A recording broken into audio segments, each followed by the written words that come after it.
In early 1962, the helicopters sent to Vietnam by President Kennedy flew their first combat missions against the NLF. In Operation Chopper, the aircraft flown by U.S. Army pilots ferried 1,000 South Vietnamese soldiers to sweep an NLF stronghold near Saigon.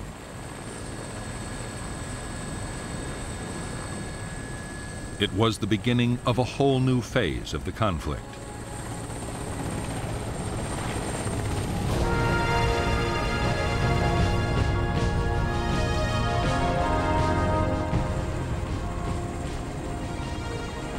From the start, the American helicopters had a dramatic effect on the fighting. Government troops could take the guerrillas by surprise or cut off their line of retreat after a battle.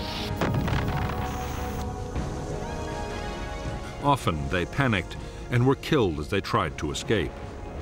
In the first months of 1962, the South Vietnamese army won a string of victories, badly shaking the NLF's morale.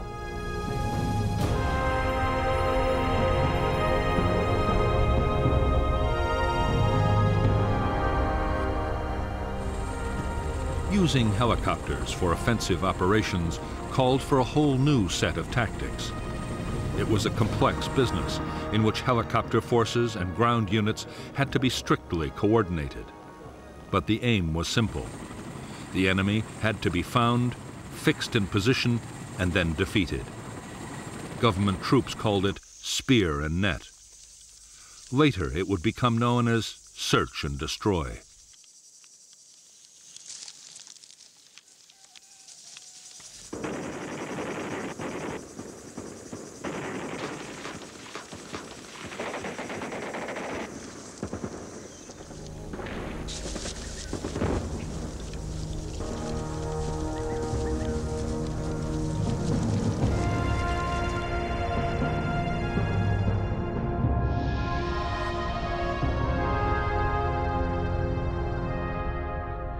A search and destroy operation usually began with intelligence locating an NLF unit. The task then was to place forces to cut off the enemy's retreat. If there was a river nearby, South Vietnamese gunboats were deployed in blocking positions. Infantry on foot and in armored personnel carriers were moved in overland. Meanwhile, American helicopters loaded up with government troops rendezvoused with their escort of ground attack aircraft. After bombing or artillery strikes, the airborne infantry landed and advanced towards the enemy, acting as the offensive spear.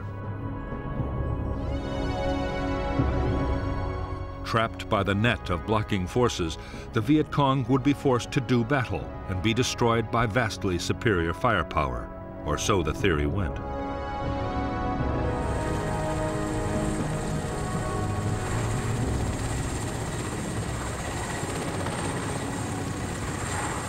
The instant success of helicopter operations seemed to prove that the approach favored by the Americans was the right one.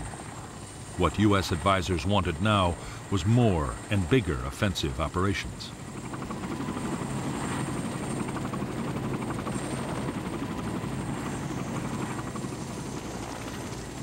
The greatest need was for more helicopters, and the Americans quickly provided them. A series of government victories followed, and soon it looked as if the South Vietnamese army might, in the not-too-distant future, actually defeat the guerrillas.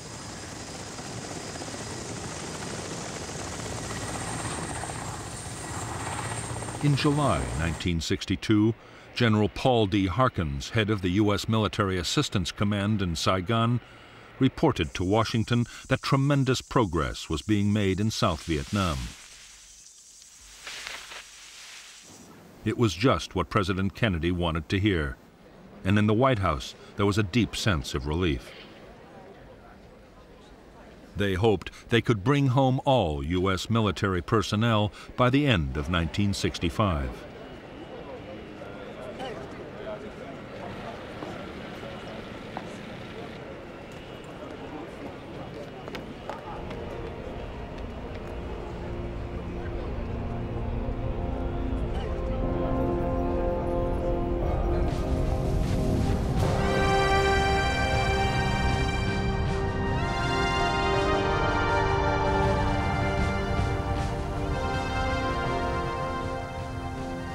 To Ho Chi Minh and the leaders of North Vietnam, the big increase in American military support for the South was deeply troubling.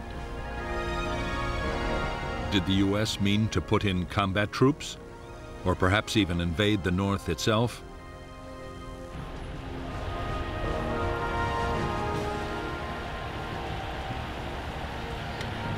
They appealed to the Chinese leader Mao Zedong for help.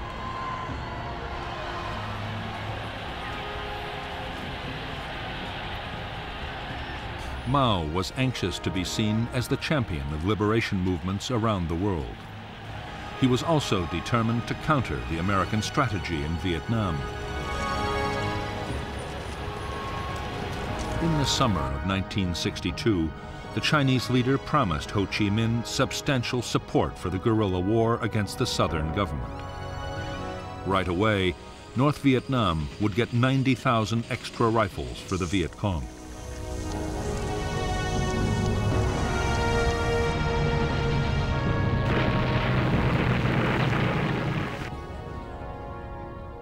As yet, the Americans knew nothing of the Chinese decision to back the war. They were still highly optimistic. Although the NLF were not being beaten on the battlefield and had managed to hit over 2,500 hamlets in 1962 alone, pacification programs designed to increase government control over the countryside promised real progress in the villages.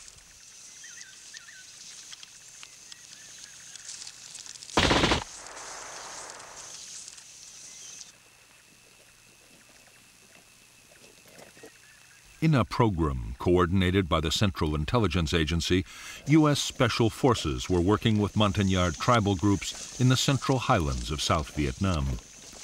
They fortified villages and trained local volunteers to fight the Viet Cong in their own areas. The tactics involved setting ambushes, heavy night patrolling, and above all, responding fast to guerrilla incidents.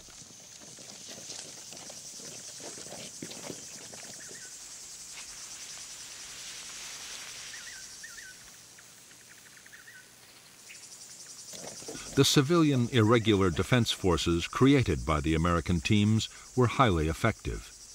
The NLF found it increasingly difficult to organize openly amongst the population.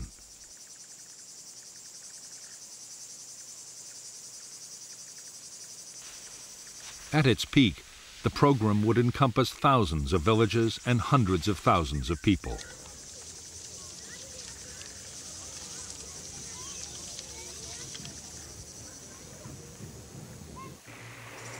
While the effort in the highlands was entirely an American initiative, further south the Saigon government had embarked on its own pacification program.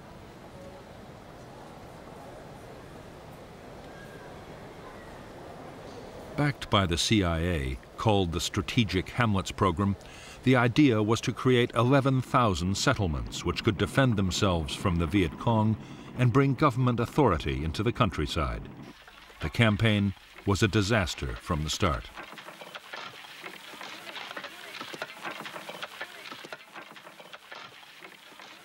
Instead of winning the voluntary cooperation of villagers, the government embarked on a crash program of forced resettlement. Families were moved, sometimes at gunpoint, from their traditional lands and the burial grounds of their ancestors. Funds promised for development were embezzled by corrupt officials.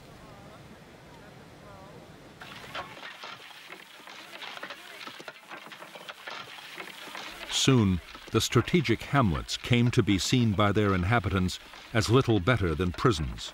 The result was a massive upsurge in support for the NLF, who vowed to destroy the strategic hamlets by every means possible.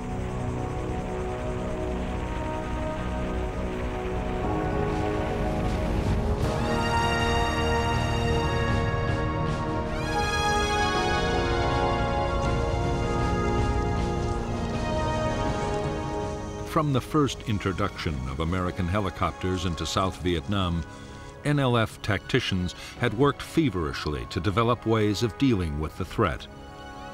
They had learned to mount ambushes with heavy machine guns near the obvious landing zones.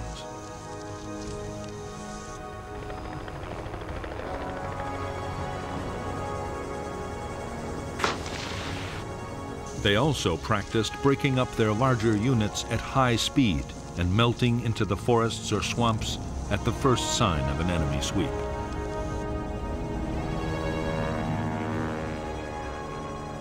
One of the biggest lessons learned by the guerrillas in 1962 was to keep their attacks short. Raids or ambushes were planned to last no more than 15 minutes. The idea was that even with helicopters, government forces would have too little time to react.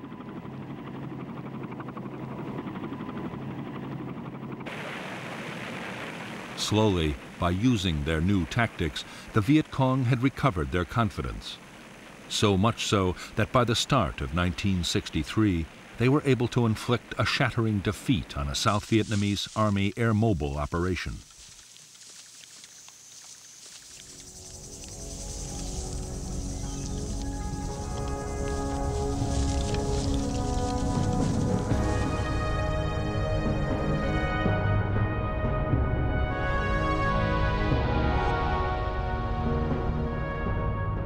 The hamlet of Ap Tan Toi in the Mekong Delta was believed by the South Vietnamese Army to be the location of a Viet Cong headquarters, a radio transmitter, and a small guerrilla force. The Army's 7th Division, with American advice, decided to attack. What they didn't know is that they were walking into a trap. The South Vietnamese Army were lured in so the NLF could for the first time test their effectiveness against militia and airborne units. The operation was launched on January 2nd, 1963.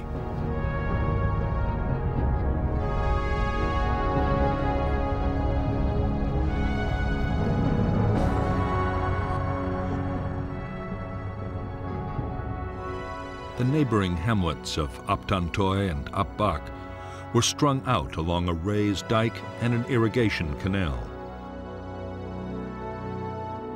In the tree line was deployed the whole Viet Cong 514th Battalion, reinforced by local guerrillas, altogether nearly 350 men.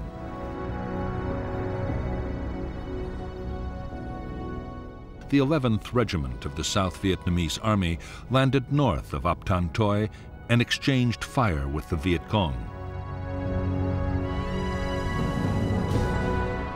Meanwhile, a civil guard task force pushing from the south ran straight into the Viet Cong at Ap Bac and was stopped in its tracks.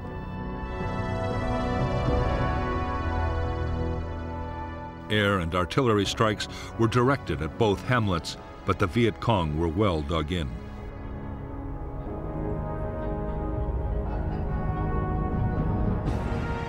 A reserve company of Army troops was landed in transport helicopters to attack Ap Tan Toi. Fire from Ap Bac destroyed 5 aircraft. Next, a company of armored personnel carriers made a disorganized assault on Ap Bac, but was driven off with heavy losses.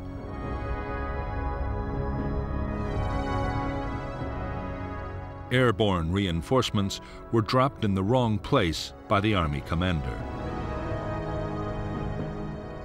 This allowed the Viet Cong to escape and avoided further government casualties.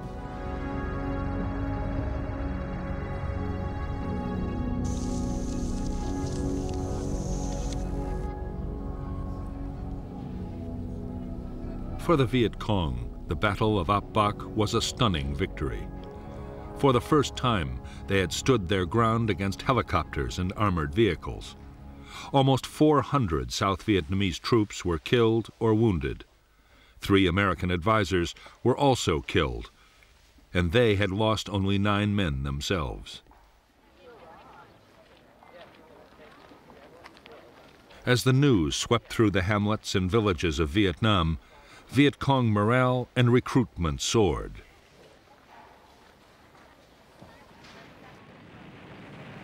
After Ap Bac, the guerrillas sharply accelerated the tempo of their operations. Attacks on strategic hamlets were launched almost every day, and hundreds were overrun. The guerrillas hit isolated government forts, tempting sources of arms and radios. Usually, they set ambushes for any army troops that might be sent to the rescue.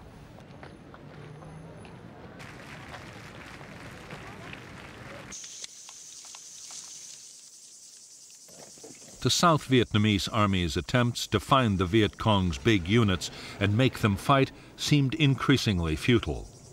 One major sweep after another failed to find the guerrillas in any numbers.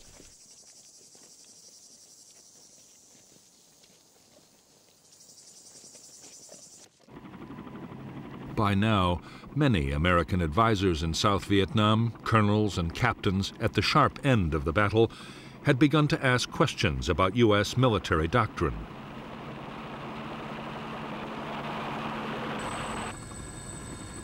They were training the South Vietnamese to depend on big operations and very heavy firepower.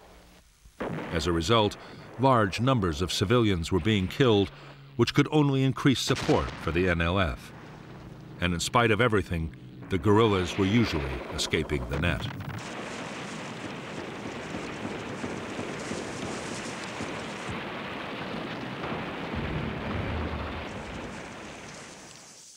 What the advisors wanted were tactics more like those the Special Forces had adopted in the Central Highlands: small unit patrolling, ambushes, and night operations, all the time working closely with local people.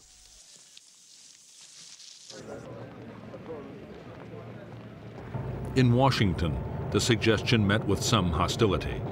As far as the generals were concerned, the job was to find the enemy and destroy him with as much firepower as could be mustered.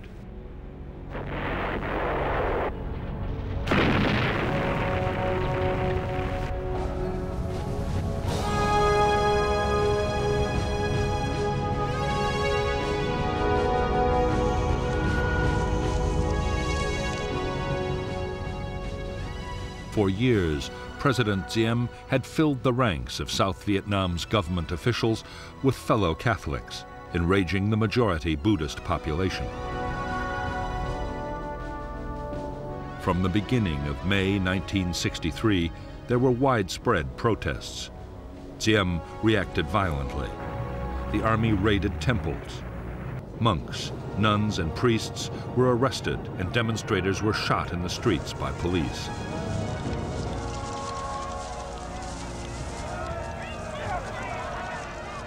In July, students began their own mass actions in support of the Buddhist cause. By the fall of 1963, South Vietnam was sliding into political chaos. As sheer mismanagement looked set to destroy the country, Army generals directed by the CIA hatched a plan to overthrow the president. American officials, exasperated at Diem's failures, signaled that Washington would not oppose a coup. The plotters made their move on November 1st, 1963, attacking the presidential palace with armor and aircraft. The generals had promised that President Diem would be allowed a safe flight into exile. However, the day after the coup, Diem was brutally murdered along with his brother Nhu by unidentified assassins. 3 weeks later, on November 22, 1963, in the United States, President Kennedy was himself assassinated.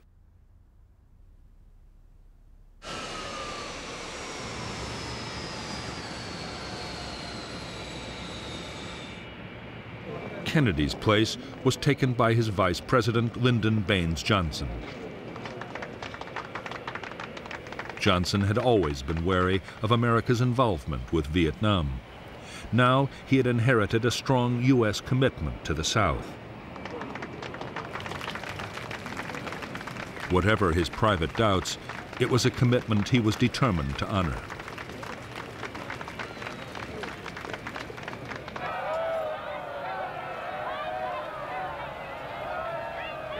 The chaos that had engulfed South Vietnam in the closing months of 1963 was seen in North Vietnam as a golden opportunity.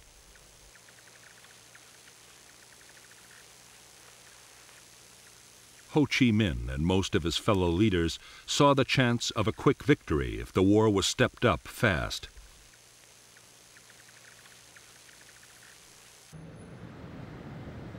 Amongst the North's communist backers, the Soviet Union was opposed to any escalation.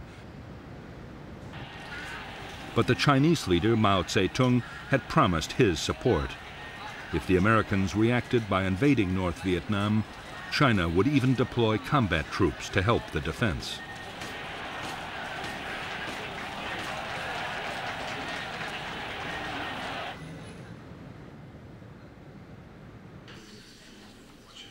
In December 1963 in Hanoi, the Central Committee of the Communist Party approved measures to intensify the war in South Vietnam.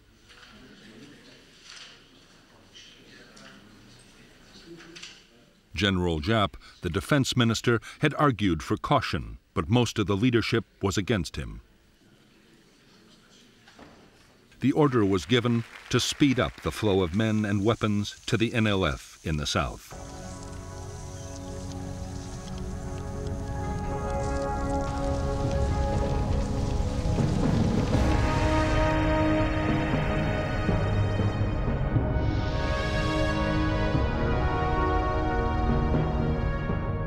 In 1959, a specialized North Vietnamese Army unit, Group 559, had been formed to create a supply route from the north to the Viet Cong in South Vietnam.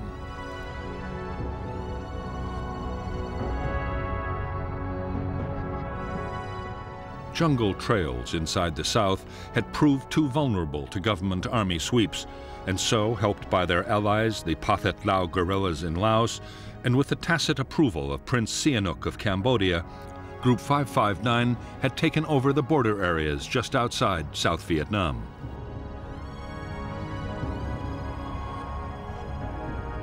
A primitive route was developed, soon known as the Ho Chi Minh Trail, with offshoots into Vietnam along its entire length.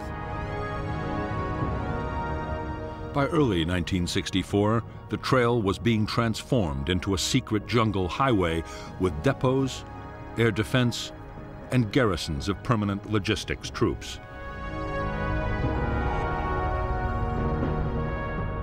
Meanwhile, another unit, Group 579, controlled the infiltration of men and weapons into South Vietnam by sea.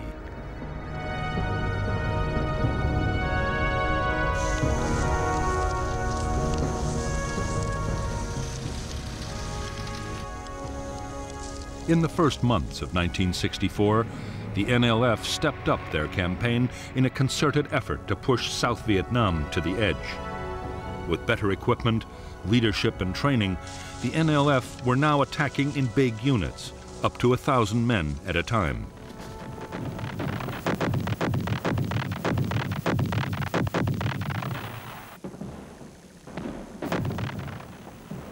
As the guerrillas sensed victory and piled on the pressure, on January 30th, there was yet another military coup in Saigon. The U.S. Defense Secretary, Robert McNamara, was dispatched to Vietnam to boost the authority of the new leader, General Nguyen Thanh. Yet few American officials imagined Thanh could soon win popular support or rally the demoralized South Vietnamese army.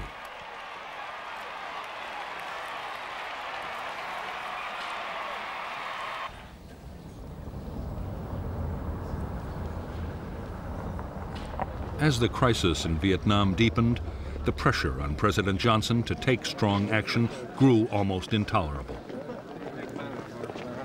Many of Johnson's political opponents, including the Republican Senator Barry Goldwater, were calling for North Vietnam to be bombed and for U.S. troops to be sent to fight in the South.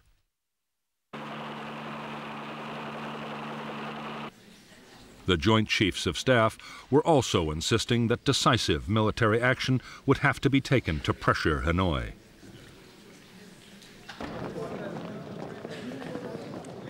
From the start, Johnson doubted that the United States could win a war in Southeast Asia. He also believed that neither Congress nor the American people would approve of open military intervention. However, he did agree to covert actions against North Vietnam, including secret bombing of economic targets and villages along the Laotian border.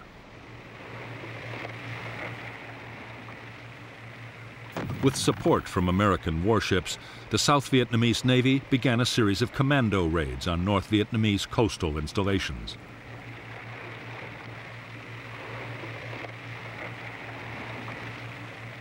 It was one such operation in August 1964 that would set the stage for a dramatic clash between U.S. and North Vietnamese naval forces. In the Gulf of Tonkin, the simmering conflict between the United States and Hanoi was sent spiraling towards outright war.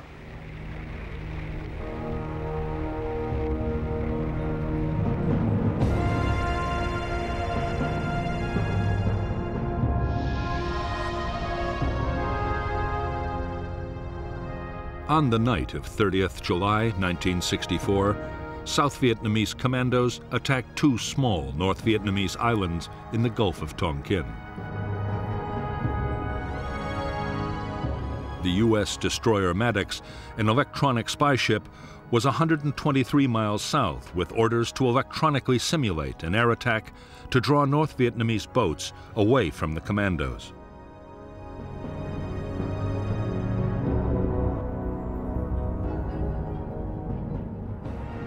On August 2nd, 3 North Vietnamese torpedo boats approached the Maddox at high speed, mistaking it for a South Vietnamese escort vessel.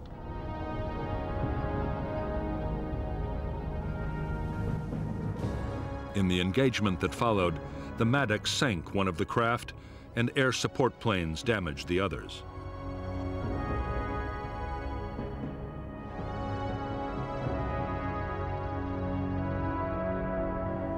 Maddox continued operations, reinforced by a second destroyer, the USS Turner Joy. 2 nights later, still gathering intelligence and in bad weather conditions, the captain of the Maddox reported that he thought they had been fired on and were about to be attacked. As he later reported, no attack took place.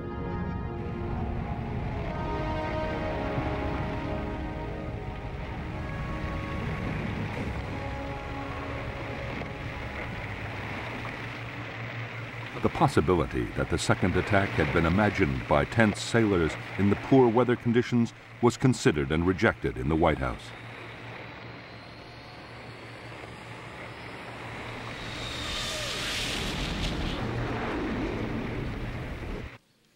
Six hours after the supposed attack, a retaliation against North Vietnam was ordered by President Johnson. American jets bombed 2 naval bases. A major oil facility was also destroyed. 2 U.S. aircraft were lost in the raids.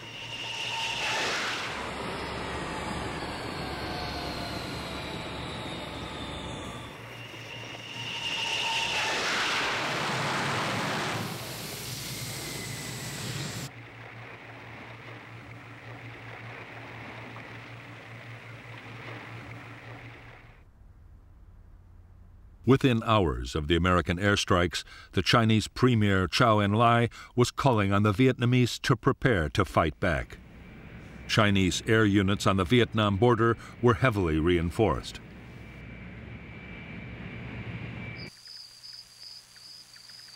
Frantic efforts were made to improve North Vietnam's anti-aircraft defenses. At the same time, jets of the fledgling North Vietnamese Air Force returned to Vietnam from their training base in China.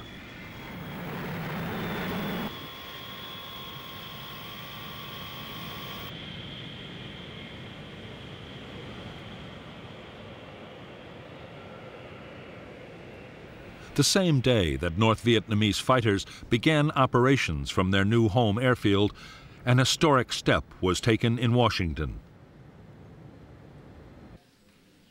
On August 7, 1964, the U.S. Congress passed the Tonkin Gulf Resolution. It gave President Johnson the freedom to take whatever actions he thought necessary to defend Southeast Asia. Johnson now had the power to use military force in Vietnam in almost any way he chose.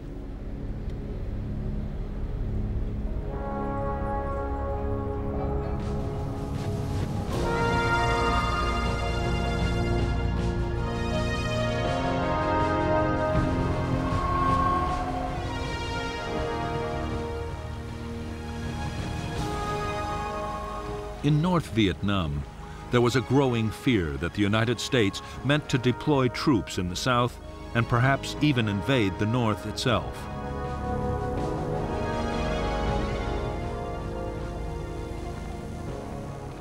The U.S. might also decide to bomb North Vietnam into the ground.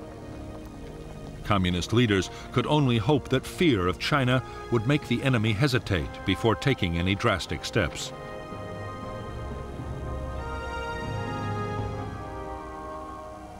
Meanwhile, a bold stroke might win the war in the South before the Americans could intervene.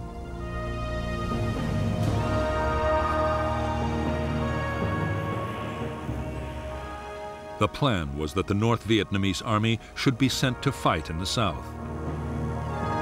Supplying them would be no easy task, but their well-trained and heavily armed regiments just might tip the balance. The aim was to topple the weakened South Vietnamese state within little more than a year.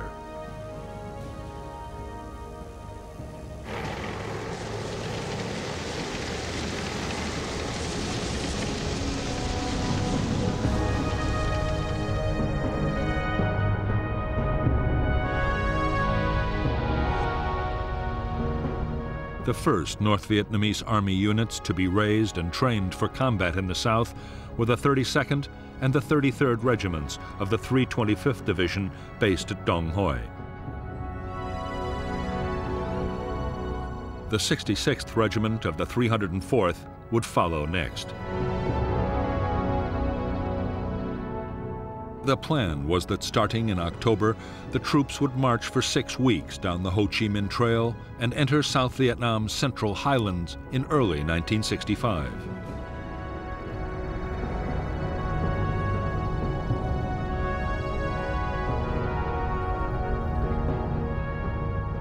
The first step would be to seize territory in the border area.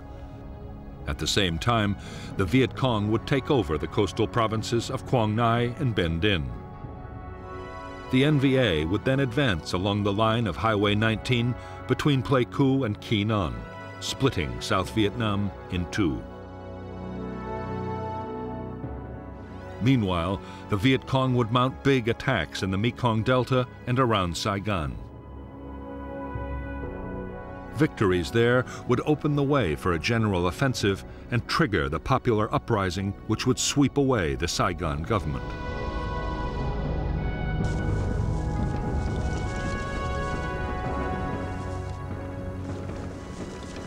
While the North Vietnamese Army prepared its divisions for infiltration into the South, the NLF stepped up their campaign. One of their main aims now was to deter the United States from getting more deeply involved in the war. With the U.S. presidential election coming up, reminding Americans that intervention had a price just might pay dividends.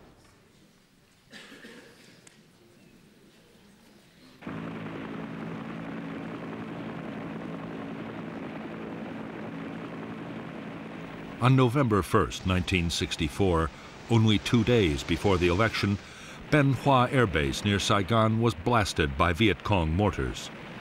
4 Americans were killed and 76 wounded. 5 B-57 bombers were destroyed and 15 damaged. Although the attack seemed a blatant provocation, President Johnson was determined not to react in a way that might endanger his election chances. His restraint seemed to have paid off handsomely when, on November 3, 1964, he resoundingly defeated his rival, Barry Goldwater.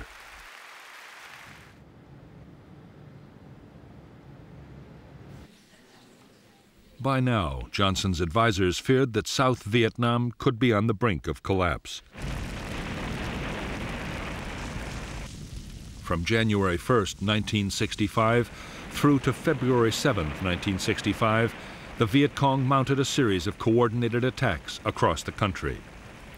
They took and held the village of Binh Gia, only 40 miles from Saigon, severely mauling government army units sent to the rescue.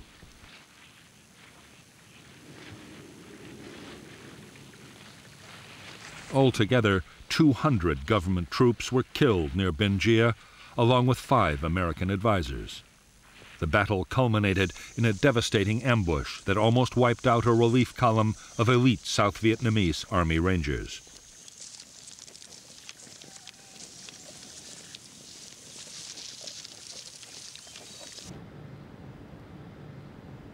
In Washington, the pressure to do something to save South Vietnam was now intense. Although Johnson doubted that bombing North Vietnam could dissuade it from supporting the Viet Cong guerrillas, he agreed to let military planners prepare a major campaign. Meanwhile, a series of strikes would be launched as reprisals if there was any major attack by the Viet Cong.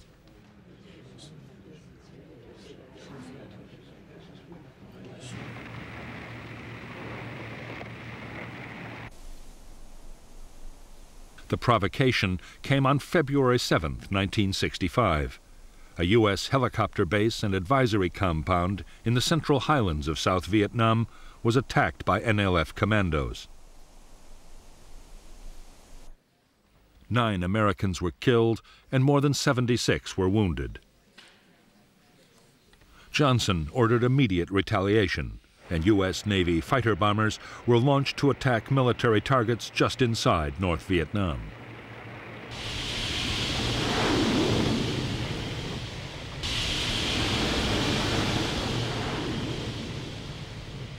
Only 3 days after the U.S. raids, there was another attack by the Viet Cong on Americans. This time, it was a bomb in a hotel at Qui Non, which killed 23 U.S. servicemen.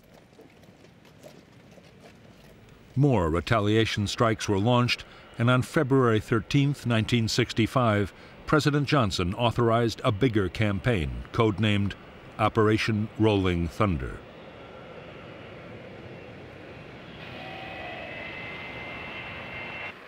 Rolling Thunder was to be a limited but long-lasting offensive.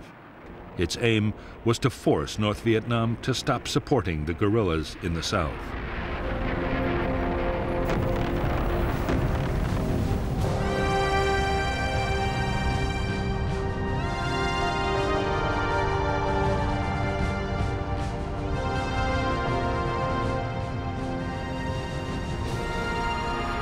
As Operation Rolling Thunder got underway, the chief of the U.S. Military Assistance Command in Saigon, General William C. Westmoreland, grew increasingly worried about the security of bases involved in the campaign.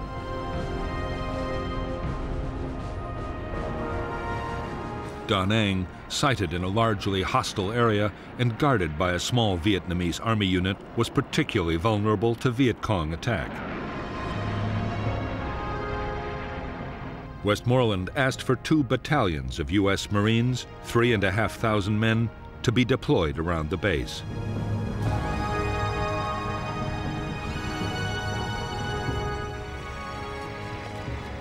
On March 8, 1965, a battalion of the 9th Marine Expeditionary Brigade went ashore at Da Nang.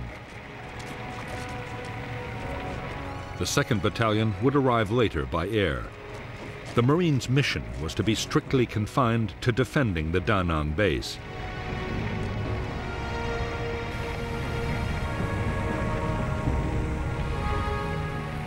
However, even as the troops were landing, General Harold K. Johnson, the Army Chief of Staff, was already in Saigon to talk about much bigger deployments.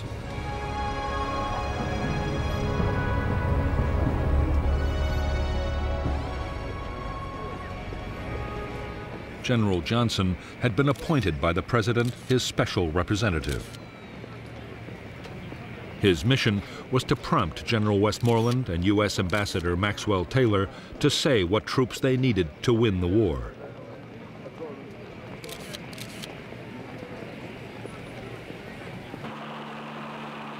In fact, General Johnson and his fellow commanders on the Joint Chiefs of Staff already had a clear idea of the forces they wanted for Vietnam.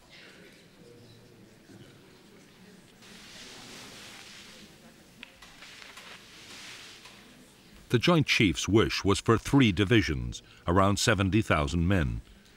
That was the number called for in their defense plan for Southeast Asia, Operation Plan 32. The plan had been designed to meet an invasion of South Vietnam from the north or China, something that no one now expected to happen.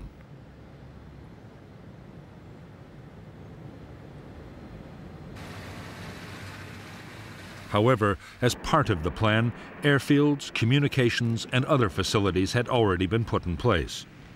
Now, large numbers of troops could be deployed as soon as the president gave the order.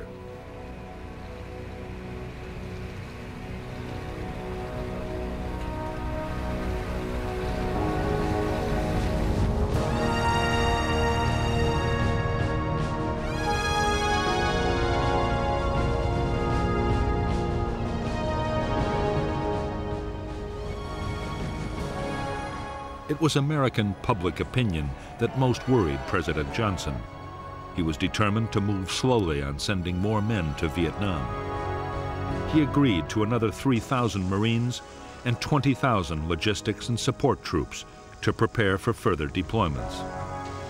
But for the moment, that was as far as he would go.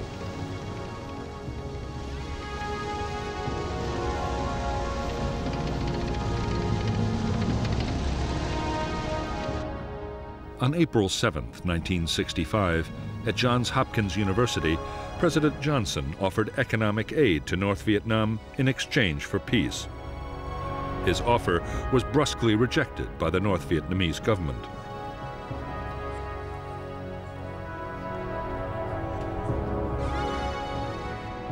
Two weeks later, Johnson agreed to raise U.S. combat strength in Vietnam to more than 60,000 troops.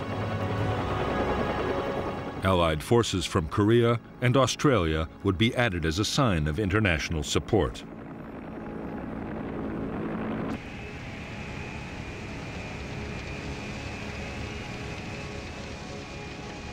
There were restrictions on how the U.S. commander in Vietnam, General Westmoreland, would be able to use the troops he had been given. They were to operate only inside clearly defined enclaves around their bases.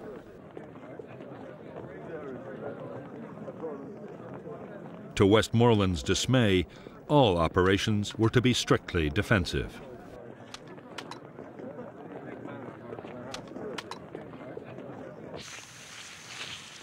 The American policy of defending enclaves would soon be severely tested by the Viet Cong. The guerrillas were planning to unleash a massive offensive. The campaign was designed to inflict the final blows on the tottering South Vietnamese state.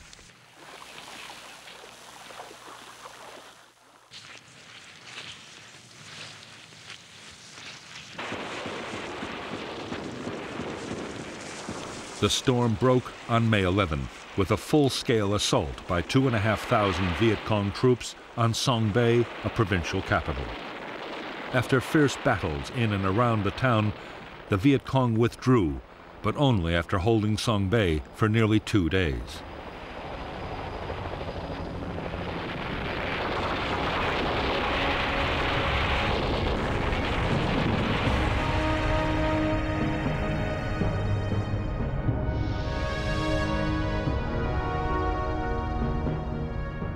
The Viet Cong assault on Song Bay was followed by a series of attacks to within a few miles of Saigon.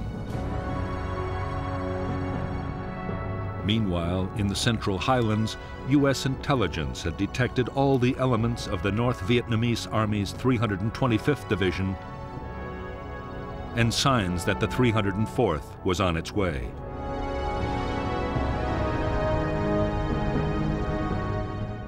There was intense Viet Cong activity in all the central provinces, with a big Viet Cong victory near Ba Jia.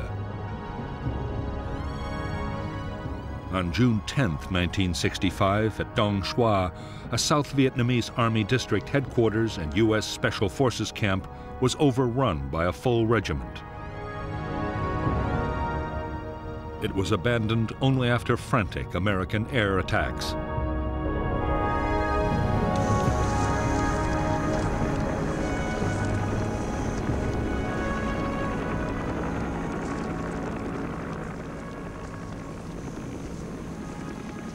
The sheer scale of the Viet Cong's new offensive had far surpassed anything that either the South Vietnamese Army or the Americans had anticipated. The government's best and most mobile battalions had been shattered.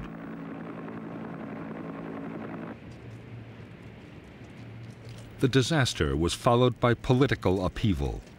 A faction of young military officers installed Air Vice Marshal Key as Prime Minister and General Nguyen Van Thieu as President, openly restoring military government.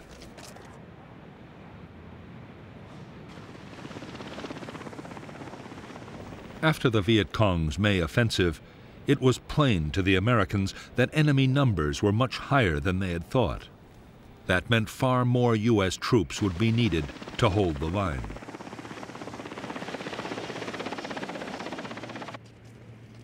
Estimates of just how many kept rising until on June 7, 1965, General Westmoreland asked Washington for 200,000 men.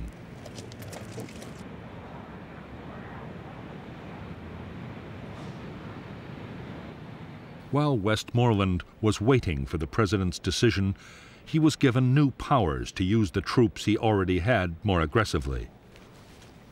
He would no longer have to confine his men to defensive enclaves, but could go out and attack the enemy.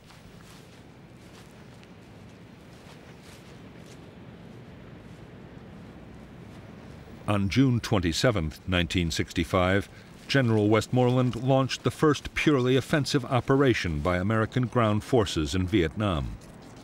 It was a sweep into NLF territory just northwest of Saigon.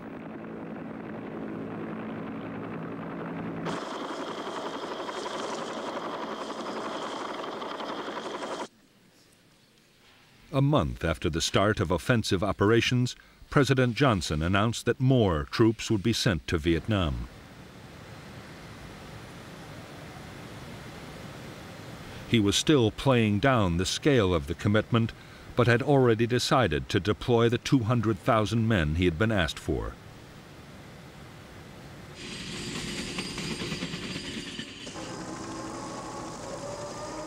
The following day, the first troops of the big buildup arrived in Vietnam.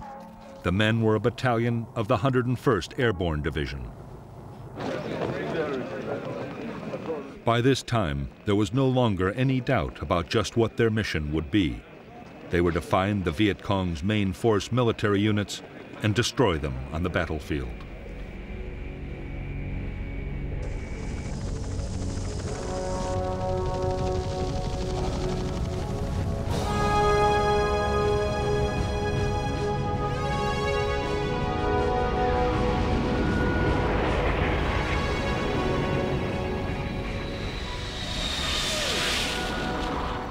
As the buildup of American forces in Vietnam went on, the chances they would be attacked grew by the day. On August 5th, NLF sappers penetrated an oil storage depot near Da Nang and blew up 2 million gallons of fuel. There had been sniping and mortar attacks too, but the real fear was of a large-scale infantry assault overrunning an American installation.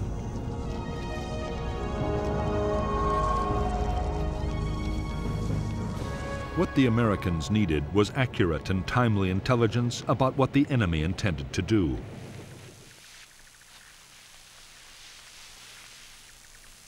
It came when a deserter from the 1st Viet Cong Regiment, a force nearly 2,000 strong, told his captors that his unit was planning to hit the Marine base at Chu Lai.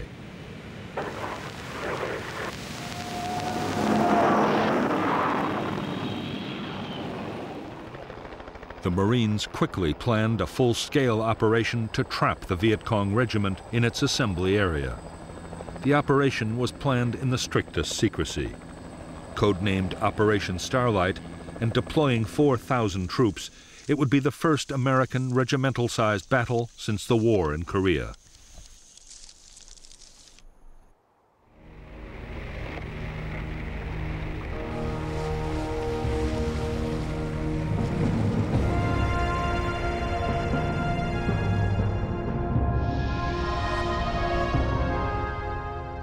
The Marine base at Chu Lai was 15 miles from the village complex of Van Tuong. Between the Tra Bong River, the elevation known as Hill 43, and the Phuoc Tuan Peninsula was a fortified Viet Cong base area. There, the 1st Viet Cong Regiment, made up of the 60th and 80th Battalions, had assembled for the attack on Chu Lai. On August 17, 1965, Company M of the 3rd Battalion, 3rd Marines, took up a blocking position on the Tra Bong River.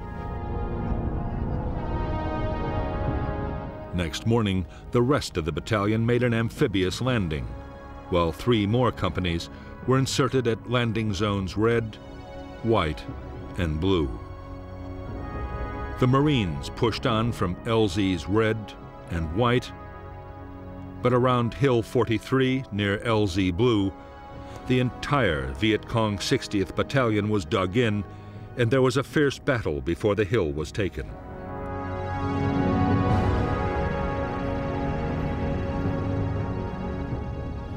There was also heavy Viet Cong resistance near the hamlet the Americans called A Chuang Tu.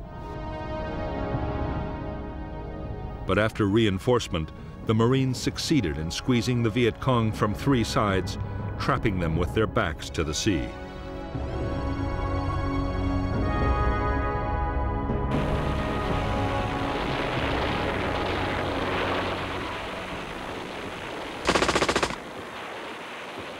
In Operation Starlight, it was the early battles that proved the heaviest. The first 2 companies in action took almost 1/3 casualties.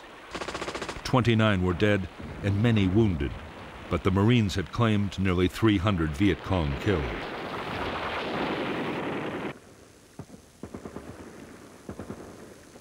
The next 5 days involved only small-scale actions. As the Marines advanced, the Viet Cong, numbed by the shattering naval, artillery, and air bombardments, fought delaying actions as they tried to disengage.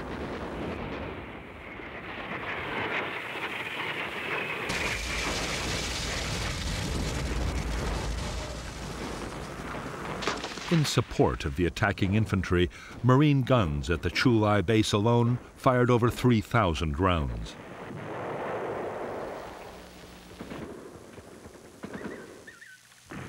The ships fired another 1,500. Marine air support was so effective that at times aircraft were dropping their bombs within 200 feet of their own troops.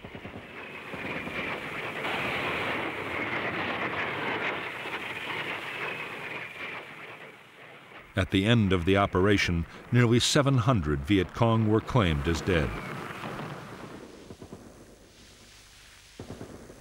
The Marines had lost 45 dead and more than 200 wounded in the battle.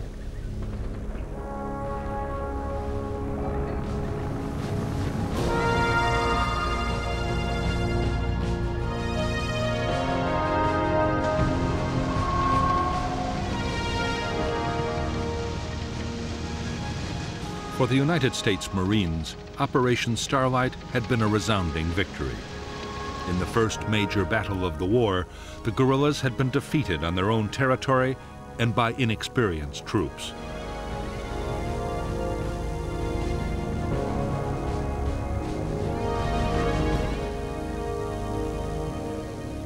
The classic U.S. military doctrine had worked exactly as it was supposed to. The enemy had been found, fixed in position, and then destroyed with massive firepower.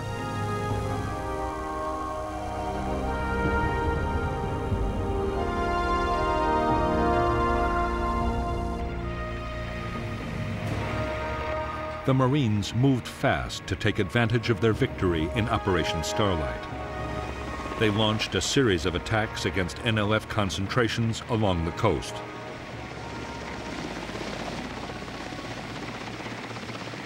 Meanwhile, General Westmoreland's attention shifted to the Central Highlands. There, the threat was posed not by the Viet Cong guerrillas, but by the newly arrived troops of the North Vietnamese Army.